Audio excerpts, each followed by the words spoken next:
Okay, today we're going to talk about video 3, pre-election. And what we're going to talk about is Joe Biden. We're going to talk about Joe Biden and, in general, most of the politicians. Now, Joe Biden had his moment in the sun last night when he accepted the nomination to run for president. Now I think that the truth is going to start to come out about him. He's been a lifetime politician for 47 years. Now, you would think if someone was a politician for 47 years, he'd have at least one accomplishment every year. Well, I defy you to name 5 major accomplishments Joe Biden has in his 47 years.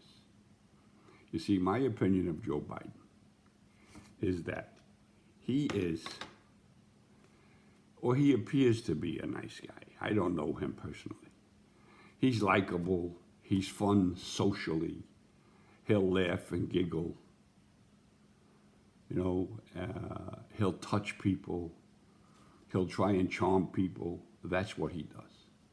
But in Washington, his reputation is that of he makes a lot of blunders, but he'll do whatever the party wants him to do, even if he doesn't believe it. See, what he does, and he's done for 47 years, is he takes the party over the country and we the people. He will always go along with the party line, whether he believes it or not. This is why Obama picked him. Obama picked him because he's a yes man. He's somewhat loyal and he follows whatever they say. And he's never been the number one in command. Never. Never. He changes policies. He flip-flops over the years. He's for the wall. He's against the wall. He's for strong immigration at the border. No, he don't want any immigration at the border. He wants open borders. He blows with the wind. He blows with the direction the party tells him to go, and in direction where he can get the most votes. He has, to me, brutalized his positions over the years. He is a perfect example of someone who came into Washington without a lot of money. But over the years, as most politicians do, they live a luxury life.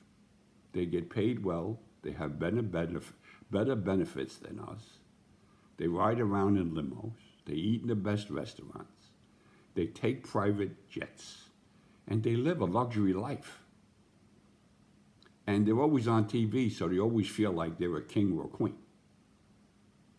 That's why they're politicians. But for some reason, I can't understand how they're revered. How could they be revered with the condition of the country the way it's been for the last 50 to 100 years? But yet, we'll honor these guys. And then we'll knock down statues and monuments that have been up for 40, 50 years because people had major accomplishments. And then when someone like John McCain or this other fellow from Baltimore, etc., dies, we have funerals. 4 or 5 of them on television for each one of these guys. They're revered, but no one wants to talk about what they didn't do. There's a lot they didn't do. They've never helped minorities. They use minorities. They abuse them. They promise them things that are empty. There's no substance to them. They've never made the inner city better. The inner city just lives and struggles along with high crime, poor schools, no education, can't find jobs, high murder rates. But they're never fixed. So for that, we should revere them? I think not. They live a privileged and honored life. Not because they earned it. It's because of the mindset. You see, we believe that politicians are there for the good of the people. Well, they're supposed to be there for the good of the people, but they're not. Politicians are there for the good of themselves and their family. And Joe Biden's a perfect example of that. Look at his son. Gets jobs he's not qualified for, and his father's in charge of negotiating and handling things with China, and then he gets millions of dollars, and he gets paid for doing a job that he can no longer perform, and then his brother, who's in the construction industry, just happens to be awarded all the lucrative contracts. And who's in charge? Joe Biden. And let's take a look at Hunter Biden, okay? Then we're going to take a look at the Biden genes. Biden has been known to touch people, and he's been accused of sexual things. Now, I don't hold that against him because I firmly believe that all the politicians should be accused of sexual things because that's what they do. They believe they're above the law. But let's take a look at Hunter. Hunter's brother died. Months after he died, Hunter dated his brother's wife. And he did this for quite a while. And then she became pregnant with Hunter's child. And you know what the Honorable Hunter Biden did? He broke up with her. He didn't want to be with her anymore. And to top it off, the epitome of someone with all this free money he's getting, this free illegal money and all these benefits, he refuses to pay her child support. And she has to take him to court for it. And the courts have been helping him because they want to hide how much money he has because of all of these illegal dealings between his father, him, and China, and a lot of other Democrats, and some Republicans like Romney's son. Who was that other fella that was the Secretary of State, and he ran for president, but he has family that are on these boards. They're all in cahoots. They all got family members in lucrative jobs, and they live a way better life than we do. And we revere them for being failures and stealing from us and lying to us. Enough is enough. Politicians are the highest form of a criminal because they do it with a smile, they do it dressed in a suit, and they con us. That's what politicians do. Now, Joe Biden, when he went into the primary, people thought, nah, he can't do this. He had to run as president 3 times, he failed. Everybody knows he's a number 2 yes man. But, you know, his first few debates, he didn't do too good. And then he went to South Carolina. And then somebody in South Carolina got a lot of the black people behind him. And he won South Carolina. He won the primary. And somehow that revived him. But it revived him because the only alternative was Bernie Sanders. And the bulk of the Democratic Party don't want Bernie Sanders. They screwed him when he went up against Hillary, and he should have been the nominee, and they screwed him again. Well, this time Bernie Sanders got a little sharper. What he said is, rather than fight this, let me go along with this, and let me use this maybe to my advantage.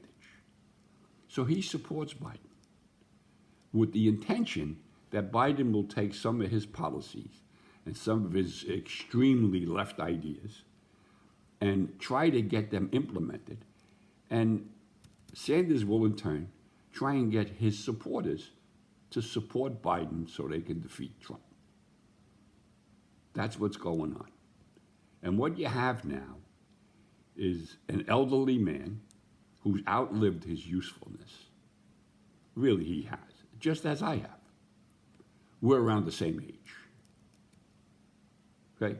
The difference is, I got my mental capacity about me. I rarely forget things. And I can wing conversations, and I can answer questions. You see, Joe Biden can't do this. So what the Democratic Party did is they decided to take the script from Weekend at Bernie's.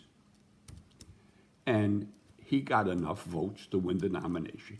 But what they did for months, they hid him. They only allowed him to go out and speak on some rare occasions where he read from a teleprompter. And when he tried to do it on his own, he forgot his thoughts. He made a lot of gaffes, a lot of gaffes. And they said, he ain't going to answer any questions. Well, I mean, that is the American way. You want to ask a question, and you want an answer to see how he stands. So what the Democrats did is they spoon-fed him what to say. They didn't allow him to answer questions. They hid him, and then they propped him up like Weekend at Bernie's in the wheelchair and rolled him around to make people believe everything's fine. It's not fine. Joe Biden is going to end up being the biggest hoax in American history. He's not competent. He never was competent. Never was. Always a second in command to follow orders. And that's what he's done. I mean, he changes his stance on all the things like busing. Well, I don't want my kids to grow up in these jungles. And then years later, he changes. He's done more to hurt the minority people than anybody. And he's followed Obama around like a dog who gets rewarded every time he says yes. And he does what he's told. He's given a bone. That's what he's done. And now he's starting to believe, oh, well, now it's my turn. I'll show these people. That's dangerous. You got an incompetent man who doesn't have all his faculties. And behind him, you got the Democratic Party, they're going to pull him in all different directions because they feel they can control him. And keep in mind, in my opinion, he's always been a yes man. So sometimes he'll yes Ocasio, sometimes he'll yes Bernie, sometimes he'll yes Nancy Pelosi or Chuck Schumer. They're going to control him. They're going to control him, and they're going to tell him what to do. And when he goes to meetings, you can rest assured when he meets with these leaders of other countries, he will not be alone. It will be rehearsed. He will say minimal things, and he will be controlled by the Democratic Party. Now, the Democratic Party, if you look at them, they have become the worst party in American history. They've lied, they've cheated. The newspaper, the media, mostly 90% of them are liberals, and they're part of the Democratic Party. As a matter of fact, I believe that they even contribute to the strategy of the Democratic Party. So what you have is a country that doesn't have free press.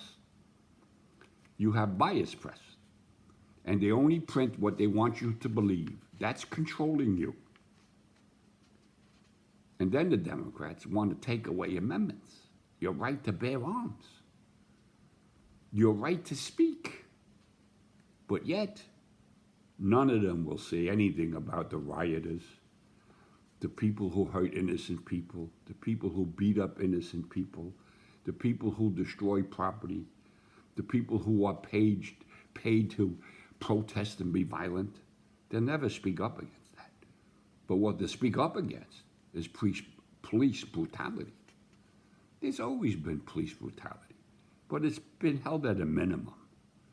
And if you think about the number of crimes committed in this country, in the entire country, and the number of abuses that have been found, it's minimal. I'm not saying it should happen, but you take any job, there's abuses by doctors. Oh, don't let me get on the lawyers. The lawyers are the worst people in the world. The lawyers destroyed our Constitution by finding loopholes and helping the politicians use these loopholes to get what they want for their agenda, not our agenda, for their agenda. See, the Democratic Party is by far the worst party ever. And Joe Biden, I mean, he can't compete. He can't function. He's just not the same man.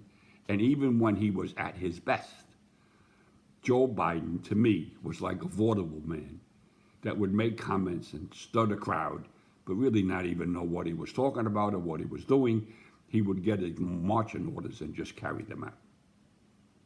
So you look at him, and then you look at his son Hunter, and then you look how Hunter treated his brother's wife, how he abused his brother's wife, how he didn't want to pay her any child support or any alimony, how he's taken money from China, how he got involved with Ukraine on the border in a business he knows nothing about, and he was paid lucrative money along with John Kerry and Mitt Romney's family members. This is ridiculous. They just continually steal from us and do whatever they want to do. So all I'm telling you, in reality, President Trump is running against a propped up Bernie in Weekend at Bernie's. The guy's not functioning. He can't function properly. He can't think properly. And if you notice him, he walks very slowly, and every time he's on the stage, there's a chair for him to sit down. Now, how do I know this? Because I'm his age. And every time I go out for a walk or I go shopping, I'm always looking for benches to sit down. Because my body has deteriorated, as is his. But the one big difference between him and I is I can function better than he can. And I'm not going to be, or trying to be, the president of the best country in the world. But he's starting to believe, and his wife Jill, I mean, she's made some appearances. She's going to become the new Nancy Reagan, where she talks for her husband. She's been doing that. And you want to know the worst part? She's starting to believe she's good at it. This is what you're putting your faith in when you vote for the Democrats. The Democrats have ruined this country, abused this country, and have all left with millions and millions of dollars, and they're revered. But yet they'll vote to take down other monuments and things because it has to do with slaves and this and that. The bottom line is you could knock down everything because the entire world was enslaved. So following that logic, there should be no monuments. But I do believe there's got to be reward and consequence.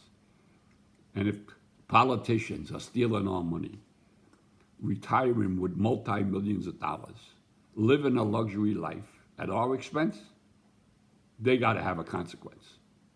And the consequence should not be that when they pass on, we allow them or attend 4 or 5 funerals for them.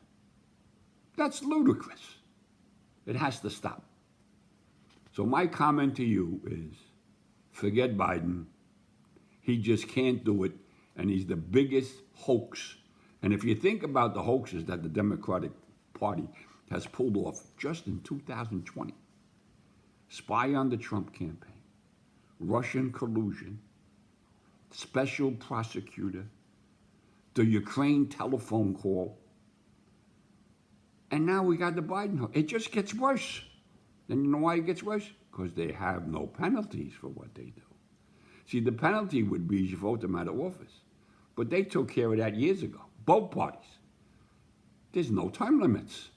So they can continue to run forever and live a luxury life while we just, swim our way, fight the rough waters to just survive. And they do it at our expense with our money. You want to fix this country? Vote Trump. Thank you.